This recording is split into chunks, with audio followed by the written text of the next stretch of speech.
इस वीडियो में हम समझेंगे ग्रेविटेशन और ग्रेविटेशनल फोर्स।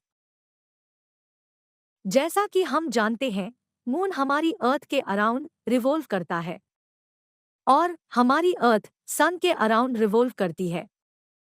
साथ ही सभी प्लैनेट्स सन के अराउंड रिवॉल्व करते हैं।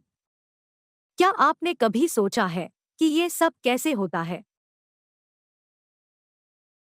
आसान शब्दों में कहें तो ये सब ग्रेविटेशनल फोर्स के कारण होता है, जिसे लॉ ऑफ ग्रेविटेशन भी कहते हैं। आइए इसे डिटेल में समझते हैं। Law of gravitation.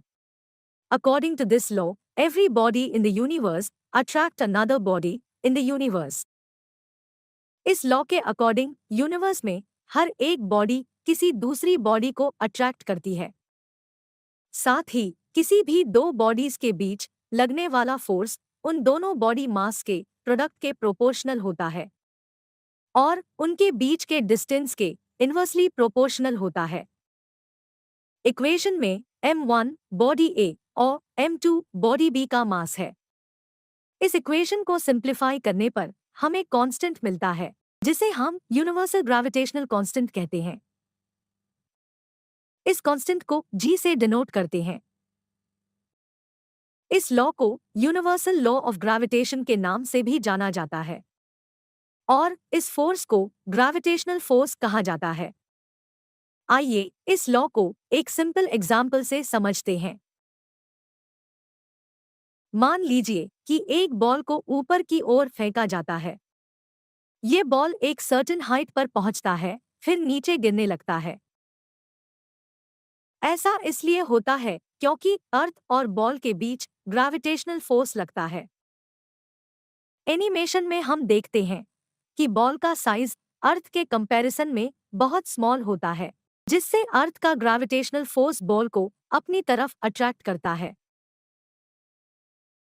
Similarly moon और अर्थ के बीच ग्रेविटेशनल फोर्स लगता है, लेकिन इस केस में मून अर्थ पर फॉल नहीं करता। ऐसा इसलिए होता है क्योंकि अर्थ का ग्रेविटेशनल फील्ड मून जैसे लार्ज साइज ऑब्जेक्ट पर इतना इफेक्टिव नहीं होता कि अपनी ओर अट्रैक्ट कर पाए। लेकिन मून अर्थ के अराउंड रिवॉल्व करता है। आइए जानते हैं कैसे। मान लीजिए कि मून एक स्ट्रेट लाइन पे मूव कर रहा है, जो कि इनर्शिया फोर्स के कारण है। मून की वेलोसिटी कांस्टेंट रहती है जब तक कि कोई एक्सटर्नल फोर्स उस पे एक्ट नहीं करता। जब मून अर्थ की ग्रेविटेशनल फील्ड में आता है, तब अर्थ का ग्रेविटेशनल फोर्स अपनी तरफ पुल करता है। मून का इनर्शिया फोर्स और अर्थ का ग्रेविटेशनल पुल कंबाइन करके एक न्यू फोर्स क्रिएट करते हैं, जो सेंट्रीपेटल फोर्स होता है। इस सेंट्रीपेटल फोर्स के कारण मून अर्थ के अराउंड रिवॉल्व करता है